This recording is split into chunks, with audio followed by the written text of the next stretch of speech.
Hello everyone. This is not a story for the faint of heart. Today, we will be stepping into the darkness of the most gruesome cases, where evil not only exists, but also leaves bloody and haunting traces. This is Real Gruesome Murder Cases, a series of true stories about murders that made the whole world shudder. If you are ready to face the cold truth and the gruesome corners of humanity, come with me to delve deeper into each case. Murder. Everything happened in a flash. I was just about to go to sleep when I heard the telephone ring. I used a rotary dial phone, which meant that I won't know who's calling me. I walked over to the phone and held it up to my ear. "Hello?" I answered. "Hello. This is the Glasscam Police Department. I am the sheriff of this town. You have been convicted of the murder of a person named Paul Smith, who was killed this night. I have sent a few officers to escort you to the department," the sheriff replied. Excuse me, but I haven't done anything wrong," I replied, stammering. "I was in my home during the evening." "Yeah, right. Tell that to the judge, kid," he said in a sarcastic tone. A knock on the door was heard a few moments later. As I opened the door, a swarm of officers piled into the room, some with guns facing at me. One of them, who I assumed was the chief of police, got a pair of handcuffs and tied them around my wrists. "You have the right to remain silent," said the chief. I tried telling him that I was innocent, but he said the same words that the sheriff said. What a coincidence, I thought to myself, as I was being taken to the back seat of the police car. I don't remember much after that. While I was in the car, I kept arguing that I was innocent, but the officers ignored me. My height and weight were taken after I got to the station, and I was placed in a small cell. It wasn't cozy at all. Just the life essentials were there: a bed, sink, and toilet. I was too weak and tired to stand, so I started to lie on the bed, starting to drift into my sleep. I woke up to the sound of an officer opening my cell. I got up and was put in handcuffs again. He told me I was going to a trial. I had no lawyer, so they just gave me one.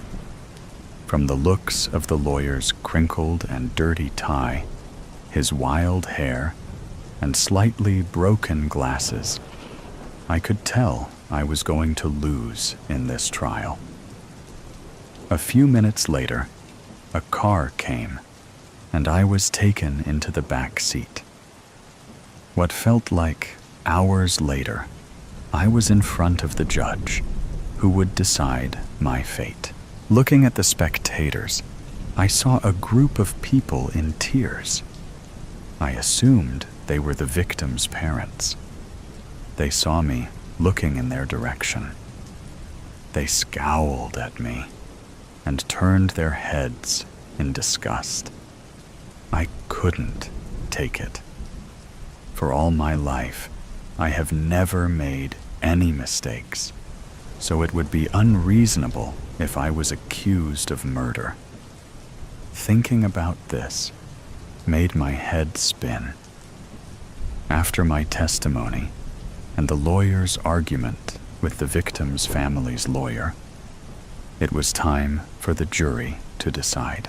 A few minutes later, the judge said the final statement of the trial. I only remembered a little bit. The accused, James Johnson, proven guilty.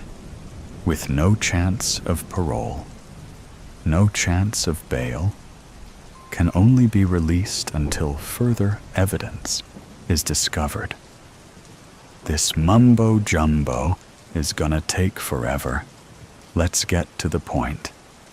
James Johnson will serve a life sentence.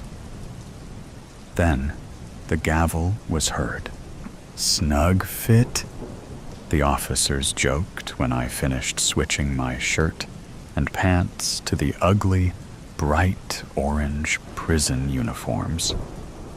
Cell number 13 was where I was headed, just when I thought I had the chance to be released. The number 13 blocks the tunnel of hope, I thought to myself in a saddened tone. I wanted to prove everyone wrong, especially my friends, family, and the victim's family. But now, that chance was disappearing every second I was in this building. My family came to visit every so often. Mother and my 23-year-old brother came to visit me every day. Father died when I was 12, a few years after my brother was born. Mother always told me that I was going to be proven innocent. Greg, my brother, told me that he will find evidence to get me out. I chuckled. Everyone knows that Greg hated using his brain for education purposes, but this time he had some hope in his eyes, which I never noticed before.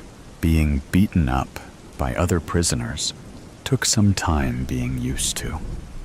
The food there was the worst.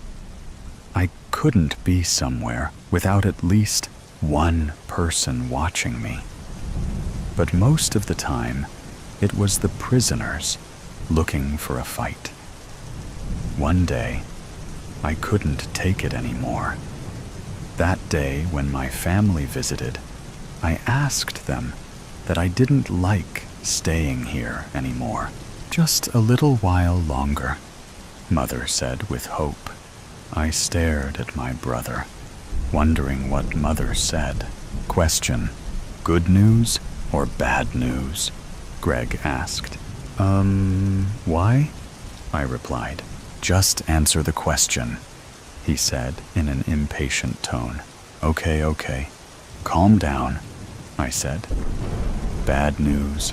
I found a lead that might prove you innocent, but I hit a dead end, he said in a sad voice, while lowering his head in shame. But the good news is I broke through the dead end and found some evidence, he exclaimed, his head now up again. I was in shock. Without controlling it, I smiled. It was so goofy that Mother started to laugh, but in a hushed voice. My brother tried holding his laugh in, but he couldn't stop the burst that almost made him fall off his chair. Your court trial will begin tomorrow, he said.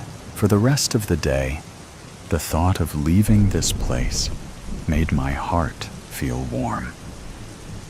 The day passed by without me even knowing it. Before sleeping, the thought struck me. What if the evidence doesn't work? Or the evidence proves me guilty again? I thought, before drifting to sleep. The next morning, I got up in a hopeful mood. The trial begins in about an hour. I quickly got ready and was taken into the court. I saw Mother, Greg, and the victim's family there. The victim's family was in a sour mood. I guess they were angry because, in their point of view, the murder